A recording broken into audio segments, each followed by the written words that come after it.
continuing our big focus this hour, President of Maldives Mohammed Muizzu is on a 5-day visit to India. This is his first bilateral visit to the country, although Muizzu has been to India during Prime Minister Modi's swearing-in ceremony earlier this year itself. The two leaders have held bilateral talks today at Hyderabad House in New Delhi. Prime Minister Modi has underlined Maldives as a close friend to India and has emphasized on a neighborhood-first foreign policy. He's also said that India has always helped Maldives during financial and medical emergencies. Meanwhile, President Muizzu has said that India is a cold partner of the island nation. He's also stated that Maldives will not do anything to undermine India's security. The major key takeaways from this meeting is the launch of RuPay in Maldives. India has also extended its support financially, where it will give 1.4 billion to Maldives for infrastructure projects, and the runway has been launched in Muizzu-Modi International Airport with the support of India. This trip comes after President Muizzu had demanded India to remove 80 military personnel deployed in Maldives. Recently, Maldives has also taken some steps closer to China. Both sides have also inked $400 million currency swap deal. Incidentally, Muizzu's India trip coincides with Maldives' financial crunch. Maldives owes financial debt of $3.4 billion to India and China. Even Maldives President Muizzu has welcomed Indians to Maldives, which is a diplomatic U-turn to his statement against India made earlier. What has prompted this U-turn and how will this bilateral meeting enhance relations between the two countries is now the big question. Joining us at this point is Bhashwati Mukherjee, former diplomat. We also have Vice Admiral Shekhar Sinha, former Commander-in-Chief of the Operationally Active Western Naval Command, live with us. Major General Sudhakarji, defense expert, joins us live. Adit Kothari, founder Indic Society, is also with us on the broadcast. Ambassador Mukherjee, this is a significant visit by Mohammed Muizzu to India. What do you make, of course, of the talks that transpired today? What has come out of them, and which direction now will India-Maldives tie head post this visit? Well, there's been a lot of speculation out there in social media that President Muizzu seems to have made a complete U-turn because he came to power on a completely anti-India agenda. He's considered to be very close to China. He made some very threatening noises as if we were putting our forces there. We had actually put them to help Maldives in cases of humanitarian crisis, etc., because they didn't have the necessary expertise, nor did they have the kind of helicopters and planes, etc., that we've given them. But I think that it's a great triumph on the part of Prime Minister Modi and his cabinet, and also the adept diplomacy by which we negotiated patiently with him and his colleagues. Two of the ministers who made very insulting remarks about our Prime Minister and his cabinet have been dropped from the cabinet. If you recall, in the beginning there were some very unfortunate remarks that were made about India and about India's government. They've been dropped. And I would say that the U-turn is due to several factors. Number one, because as you rightly pointed out, the Maldives is facing an acute economic crunch and is in debt to both China and India. And secondly, because of his very unfortunate anti-Indian stand in the beginning, a lot of Indian tourists just stopped going to Maldives. In fact, Maldives is very dependent on Indian tourism and Indian diaspora going to Maldives. This just stopped, and Indians looked for other alternative destinations, including Lakshadweep, etc. And the manner in which we handled Muizzu, we made it clear that we are there to help. If they don't want our help, that's fine by us. We have a neighborhood first policy. It is for Muizzu to decide whether, according to his right, sovereign right, does he want to have India as a pillar of strength, or does he want to just depend entirely on China and put all his eggs in the China basket, in which case he just has to look a little further and see how Sri Lanka got into the debt trap, how Pakistan has got into the debt trap, how Africa is getting into the debt trap, and then reflect, does he really want Maldives in that situation? I think better sense prevails. We have to watch and wait, Uday, but I think definitely this visit marked a very significant change in the India-Maldives relationship after his election. It shows Prime Minister Modi's leadership and our adept diplomacy and the very responsible behavior of our armed forces who were there helping, as I said, only helping, their responsible behavior also, and Maldives' realization that they really cannot do without Indian help, which has brought about this complete turnabout. Yes, Vice Admiral Shikhar Sinha, do you also believe this is a complete reset in ties? What has led to this according to you? And what do you believe would have been top of the agenda in the discussion today? Thank you there for getting me on your program. And I think Ambassador Basmati has really, given that entire overarching, the outcome of today's summit. I think they have understood that we have the common challenges in the maritime domain, multitude of common threats, all three dimensions, underwater and on water and in the air, and therefore they are back with the maritime security which was going on. It was put to halt. They lost a lot of time. In this time frame, there is a lot of development which has taken place. Now they have tied up with traditional and non-traditional threats. When you say traditional threats, they are military threats. When you say non-traditional, they are piracy, they are IUU fishing, they are what have you, drug smuggling, thereafter narcotic smuggling, terrorism. All this comes under this big list. So they now have agreed that India will augment their capabilities, particularly in the evacuation of people who have fallen sick. They have to be taken out, what Ambassador Mukherjee just mentioned. They had moved out the Indian Navy and Coast Guard personnel who were operating the Dornier and the aircraft helicopter, the ALH helicopter, which we gave them, and they were being operated by our pilots and engineers. They were not military men. They were all just doing the professional job. Nobody carried an arm. But then they said, okay, 74 people have to go back. Very diligently, the Indian Navy and Coast Guard, they withdrew their people as per the requirement. But I must say that it's a big diplomatic victory for us, and Prime Minister Modi's really leadership, that he said, okay, don't do anything, just keep giving the aid and support that you have been given so far. It is up to him whether he accepts it or not accept it. And therefore, you can see that the turnaround has taken place. They have come back. The MNDF training, which had stopped, it will restart. More importantly, the Ekta Harbour project will expedite. Now it had come to halt. And that's actually going to increase the capacity of, the port of handling container traffic. Again, importantly, I am quite happy that the Hanimadu airport, which is only 140 kilometers from Minicoy Island, and I have been shouting at rooftop that whatever happens, even if in the times of Yamin, there was a talk that island will be given on lease to Chinese. We had made a lot of noise, and Minister Jaishankar was Foreign Secretary at that time, and rightly he picked up this article and he flew down. He said, okay, in case you really want to give it, sell it, we will take it on lease, not give it to the Chinese. So they understood the entire game, because that makes us, if the Chinese put the radar station in Hanimadu there,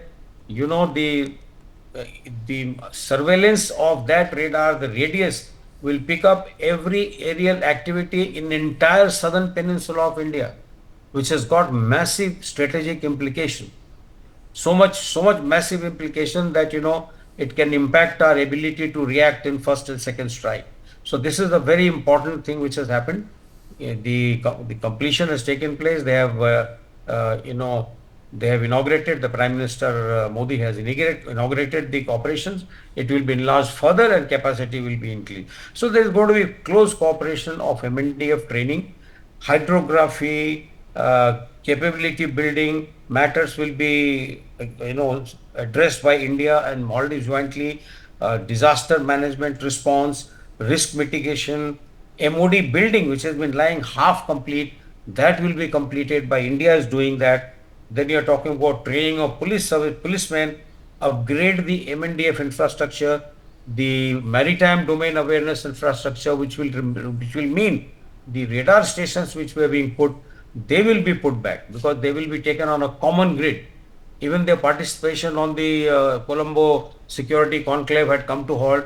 They have said that they want to come back. Prime Minister Modi made a special mention that you are most welcome in doing this. So I think that, unless, he is a U-turn president, he's done one, I hope he doesn't do another one.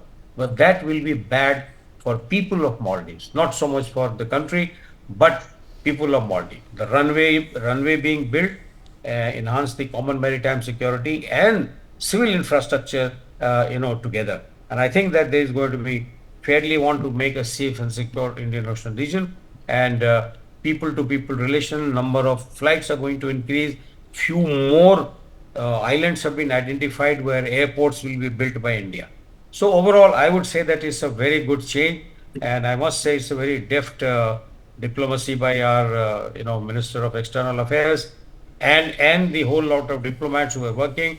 Armed forces, Navy particularly, has really maintained its, stature, and Prime Minister has been a very fatherly figure for that country. Uday.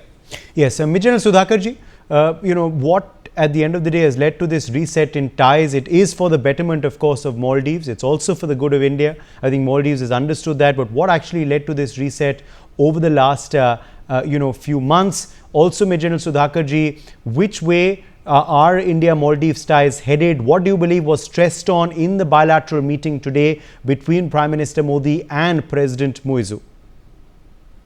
Good evening, Uday. Am I audible, Uday? Yes, yes. Good evening. You packed a lot of questions in your single articulation.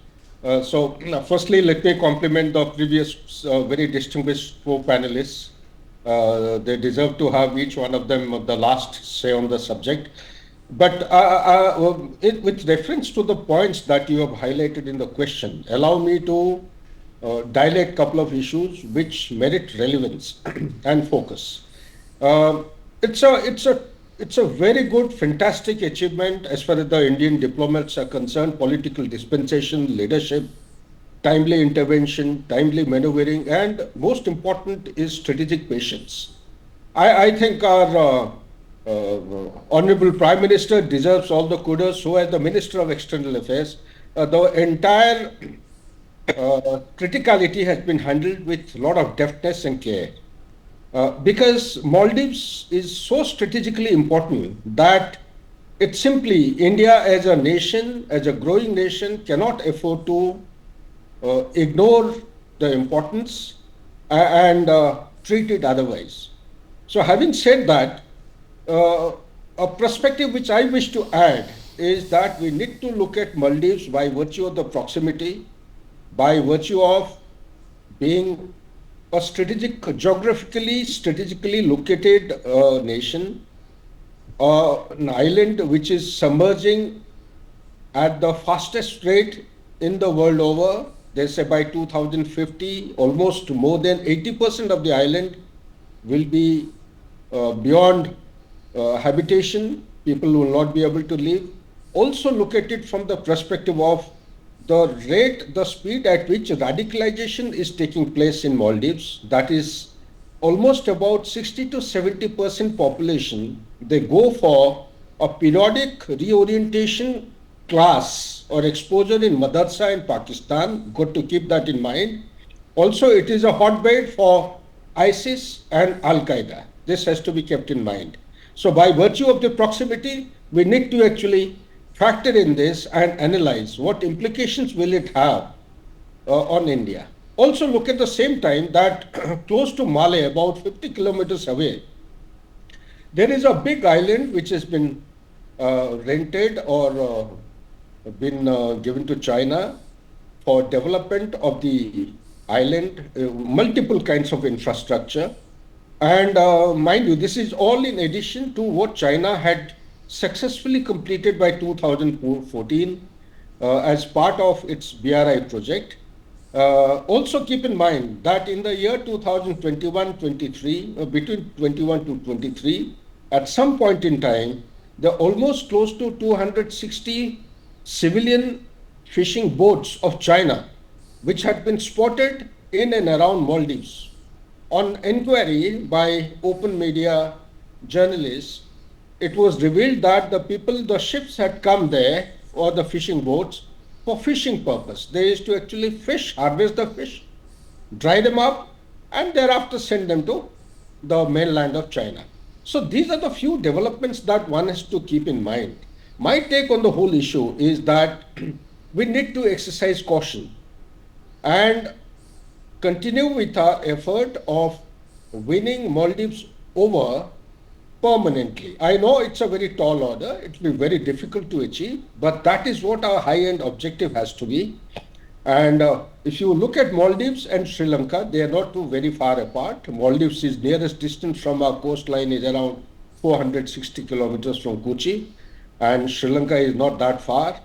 Like the Admiral has very rightly brought up, highlighted the issue that keeping it as a member, an effective member of the trilateral group, Sri Lanka, India and Maldives, is very, very important.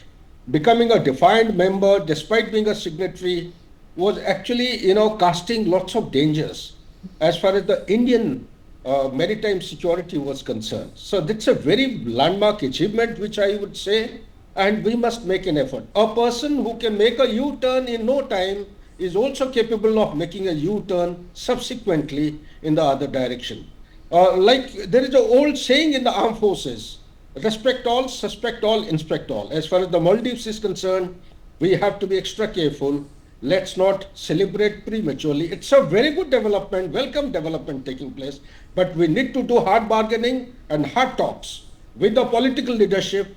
A country like Maldives cannot switch on and off, flip-flop relationship cannot continue. It is too important for India to be handled in this manner. Second point I wish to highlight is that, yes, the dependency factor is well brought out by the Admiral, so as the Ambassador ma'am. In times to come, the dependency of Maldives, you see, I have given you kind of important milestones by 2050. By turn of the century, by 2100, there will be no Maldives existing. So there is a population migration. When I was dealing with the subject, the immediate neighborhood, when I was in uniform, I traveled to the country many times. You have large number of Maldivians in India, in places like Thiruvananthapuram. They come for education, they come for medical treatment. Some of the senior leadership who have done that special course, NDC course with us, they are still in India as on today. There is a need to engage with these people. It's very, very important. Out of 5,28,000 population in Maldives today, we have 29,000 approximately Indian population. Majority of them are dealing with accounts, dealing with teaching, their medical profession, and you have technically skilled laborers are there.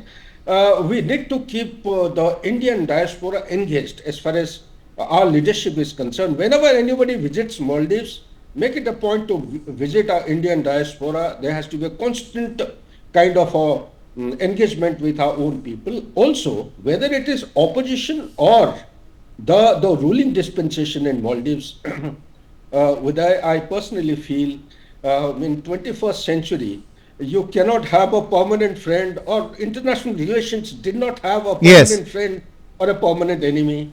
You always have all stakeholders relevant. We need to keep our minds open. These relations are constantly evolving and changing and are dynamic in nature, no doubt. Adit Kothari, according to you, what has led to this change? Also, Adit Kothari, which way do you view the talks today between Modi and Muizzu?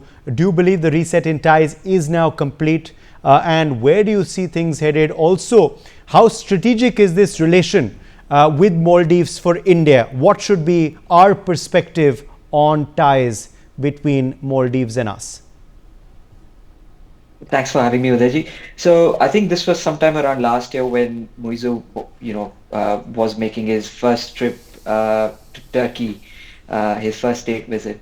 And we had a discussion and we said that the geographical reality is that India is its closest country, and thereby Maldives has to rely on India for all its necessities, be it consumer durables, be it vegetables, or be it even water. That is something that you cannot negate and you cannot run away from, no matter even if you wanted to become friends with the most powerful nations in the world. The geographical reality remains to be that India is who can really come and help Maldives when they are in troubled water, as they would say.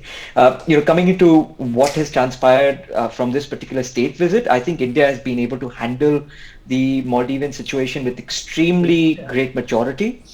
which we should absolutely acknowledge the present dispensation.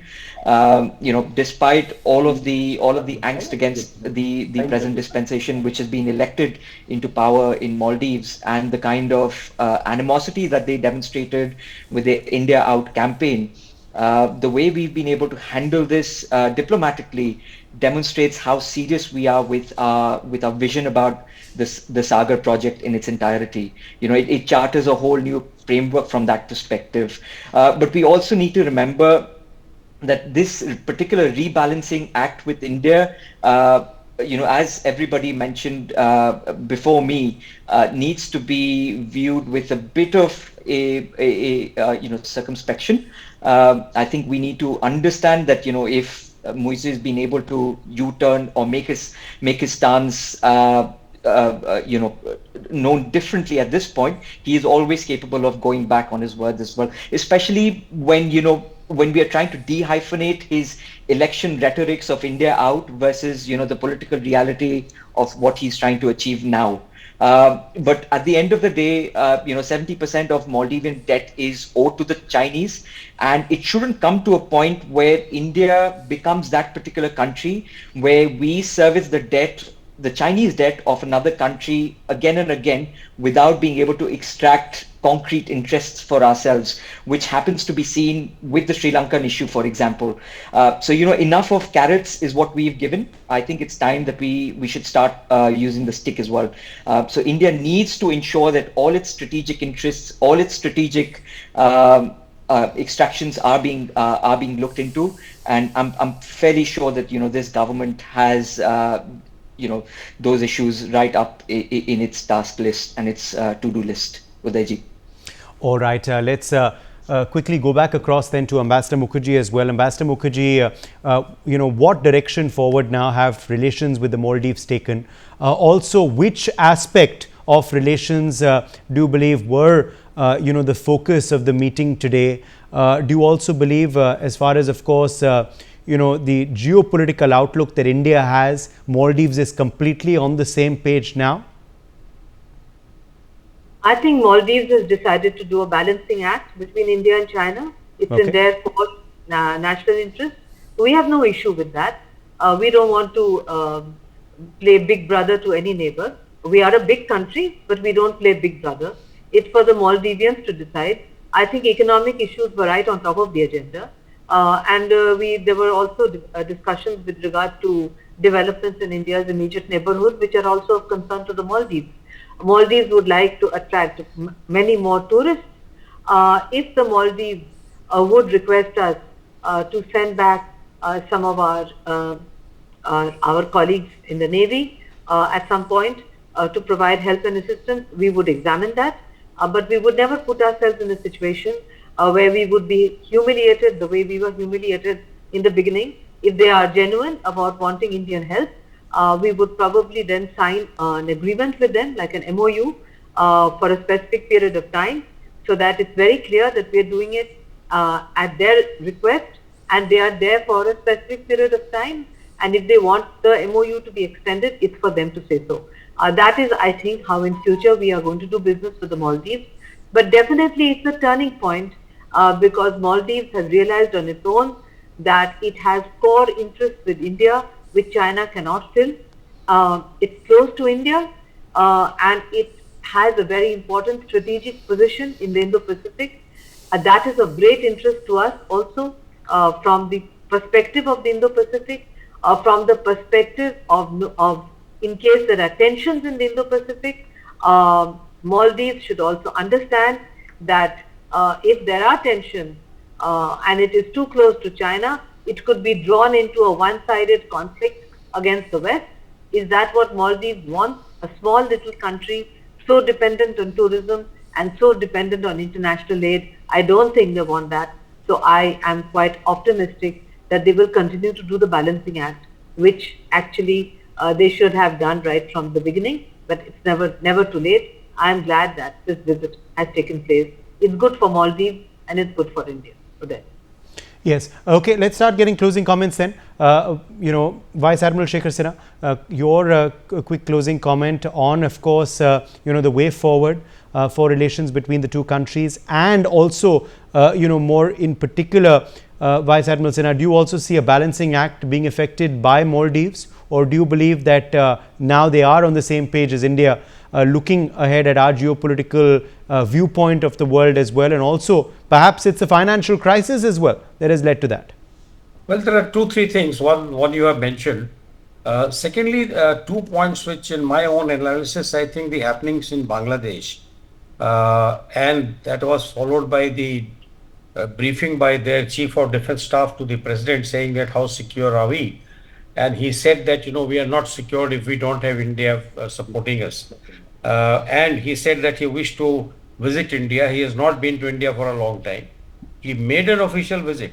CDS made an official visit. He was given the guard of honor which he is entitled to, and he went back and he took the impression that yes, India is very much standing by, as the Mukherjee said. So I think that while all this is very fine, the security requirements and happenings in Bangladesh may have pushed President Muizzu to conclude this visit very quickly and take an assurance from India, which India has done. India has always assured it was up to him to accept it or not accept it. So I think we should always be, careful about what we do. Is it as per the written agreement? Is it signed on a piece of paper? Is there some quid pro or no quid pro? I'm sure that all these are subject to few things which I am sure have not been sort of brought out in the open.